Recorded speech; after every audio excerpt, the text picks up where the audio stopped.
अस्सलाम वालेकुम, this is ODA foxtrot from defence outpost. तो फाइनली आज यहाँ पर पाकिस्तान मिलिट्री से रिलेटेड एक बहुत बड़ी अपडेट आ रही है कि जो हमारे current chief of army staff है फील्ड मार्शल आसिम मुनीर, उनको as a chief of defence forces appoint कर लिया गया है। ये एक यूनिफाइड मिलिट्री कमांड स्ट्रक्चर है जिसका हिस्सा एयर चीफ भी हैं और नेवल चीफ भी हैं, और इसका मकसद जो है वो एक सिनर्जाइज इन्वायरमेंट क्रिएट करना तीनों आर्म फोर्सेस के लिए, ताकि इन केसेस ऑफ एनी कॉन्फ्लिक्ट और वॉर जो हमारा कमांड स्ट्रक्चर है वो और अच्छे तरीके से परफॉर्म कर सके। अब ये जो यहाँ पर ट्राई सर्विसेज सिनर्जी है, इसके कुछ क्रिटिक्स भी मौजूद हैं और कुछ लोग इसको सपोर्ट भी करते हैं। खैर ये हमारा टॉपिक नहीं है और ना ही इस वीडियो में हम इसके ऊपर बात करेंगे। आपकी क्या ओपिनियन है आप वो कमेंट बॉक्स में जरूर मेंशन कर सकते हैं। इसी के साथ एक और जो इंपॉर्टेंट अपडेट यहाँ पर आ रही है वो ये है कि जो हमारे चीफ ऑफ एयर स्टाफ है एयर मार्शल जहीर अहमद बाबर सिद्धू, उनको भी एक सर्विस एक्सटेंशन यहाँ पर दी गई है। 2 साल के लिए उनकी जो सर्विस है उसको एक्सटेंड किया गया है और 2028 में जाकर अब वो रिटायर होंगे। एंड ये जो हमारे एयर चीफ की एक्सटेंशन है यहाँ पर, इसको लोग बहुत ही ज्यादा इंटरेस्टिंग पॉइंट ऑफ व्यू से यहाँ पर देख रहे हैं। तो इसके लिए अगर हम थोड़ा सा पास में चलें तो जब से air chief marshal Zaheer Ahmed Babar Sidhu आए हैं, पाकिस्तान एयरफोर्स के अंदर एक हमें ड्रास्टिक चेंज देखने को मिला है, और वो ये है कि हम अपने फाइटर प्लेटफॉर्म्स को लेकर अब डायरेक्टली चाइना ब्लॉक के अंदर शिफ्ट हो गए हैं। इनसे पहली जो एयरफोर्स की लीडरशिप थी वो कहीं ना कहीं यहाँ पर कंफ्यूज थे कि क्या हमें फाइटर एयरक्राफ्ट प्रोक्योरमेंट से रिलेटेड अभी भी अमेरिका के ऊपर इन्हिसार करना चाहिए या फिर हमें डायरेक्टली चाइनीज प्लेटफॉर्म्स के ऊपर शिफ्ट करना चाहिए। पहले यहाँ पर ये पर्टिकुलर मुद्दा जो है वो डिसाइड नहीं हो पा रहा था, लेकिन जैसे ही यहाँ पर air chief marshal Zaheer Ahmed Babar Sidhu ने टेक ओवर किया, चीजों में यहाँ पर बहुत बड़ा चेंज आया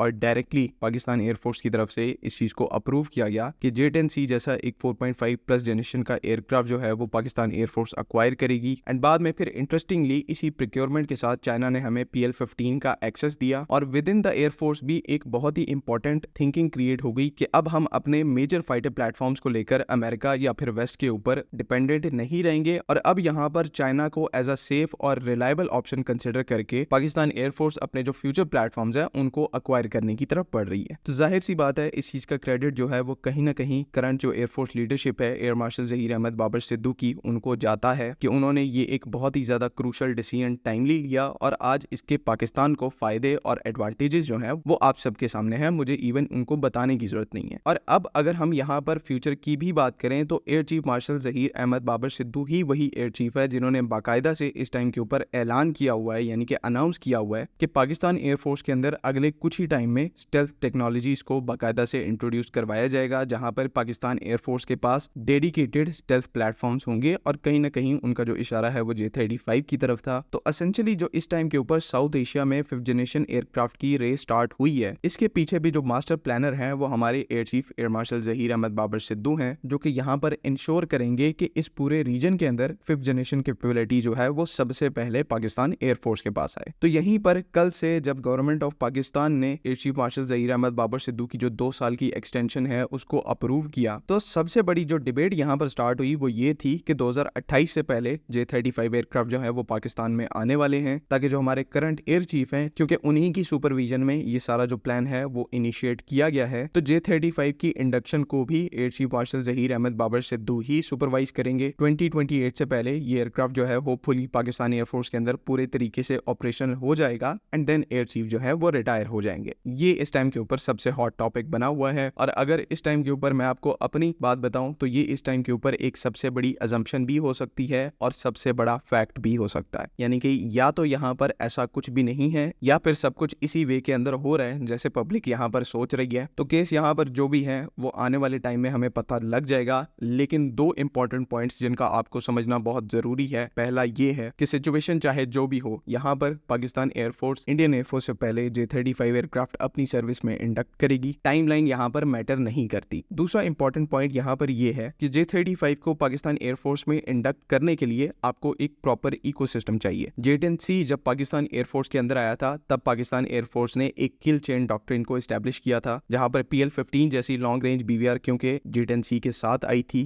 तो उस PL-15 को अपने इंडिजिनस डेटा लिंक के ऊपर ओरिएंट करना, उसके बाद दूसरे प्लेटफॉर्म्स यानी कि JF-17 ब्लॉक 3 से इसका इंटीग्रेशन, एंड देन इन पूरे सिस्टम्स की इंप्लॉयमेंट यानी कि किल बॉक्स डॉक्ट्रिन। तो मकसद बात करने का यहाँ पर यह है कि J-10C जैसे एयरक्राफ्ट के लिए पाकिस्तान एयरफोर्स को एक इतना ज्यादा कॉम्प्लेक्स इकोसिस्टम क्रिएट करना पड़ा, तब जाकर वो एयरक्राफ्ट जो है वो हमारी सर्विस में इफेक्टिव हुआ, और इवन उसने रिकॉर्ड्स को क्रिएट किया मल्टीपल एयरक्राफ्ट शूट डाउन करके। सेम केस यहाँ पर J-35 एयरक्राफ्ट का है, और इवन इससे 2 नॉच ऊपर है कि J-35 एयरक्राफ्ट क्योंकि एक स्टेल्थ प्लेटफॉर्म है, तो उसके लिए हमें एक और ज्यादा इंटीग्रेटेड इकोसिस्टम क्रिएट करना है जो कि at the same time next generation technologies के ऊपर बेस्ड हो, हमारी सिचुएशनल अवेयरनेस को इंप्रूव करे एंड यहाँ पर उस पर्टिकुलर प्लेटफॉर्म के साथ जो वेपन सिस्टम्स आ रहे हैं उनको भी हमें इस इकोसिस्टम के अंदर शामिल करना है। तो इन शॉर्ट यहाँ पर एक बहुत ही ज्यादा कॉम्प्लेक्स प्रोसेस है, लंबा मैं इसको यहाँ पर नहीं कहूंगा बिकॉज चाइना की सपोर्ट के साथ यहाँ पर जो इंटीग्रेशन पीरियड है उसको शॉर्ट रखा जा सकता है, लेकिन द पॉइंट इज J-35 को एब्जॉर्ब करने के लिए अपनी एयरफोर्स के अंदर कुछ एक्स्ट्रा टाइम जो है वो हमें रिक्वायर्ड है और उसको ऑब्वियसली पूरे तरीके से लिया जाएगा। एंड जब इन सारे फैक्ट्स को आप सामने रखते हैं तो आप सर्टेनली यहाँ पर नहीं कह सकते कि पाकिस्तान एयरफोर्स कब तक J-35 एयरक्राफ्ट जो है उसको इंडक्ट करेगी। होने को ये अगले दिन भी हो सकता है, होने को 2 साल बाद भी हो सकता है। तो ये कुछ इंपॉर्टेंट पॉइंट्स थे जो कि हम आपके साथ शेयर करना चाहते थे और हम यहाँ पर ये चाहते हैं कि इन पॉइंट्स को कंसिडर करके आप आज और कल में होने वाली जो डेवलपमेंट्स हैं उनको जज करें, ना कि ब्लेटेंटली यहाँ पर उठकर कह दें कि एयर चीफ क्योंकि 2028 में रिटायर हो रहे हैं तो J-35 जो है वो 2028 से पहले आएगा। बाकी आई होप कि आपको जनरल चीजें जो है वो समझ में आ गई हैं, आपकी अंडरस्टैंडिंग जो है वो थोड़ी सी बेहतर हुई है। अगर मेरे से यहाँ पर कोई मिस्टेक हुई है तो अपॉलॉजीज। अपना जो फीडबैक है उसको कमेंट्स में मेंशन करना ना भूलें। अगली वीडियो तक के लिए अल्लाह हाफ़िज़। पाकिस्तान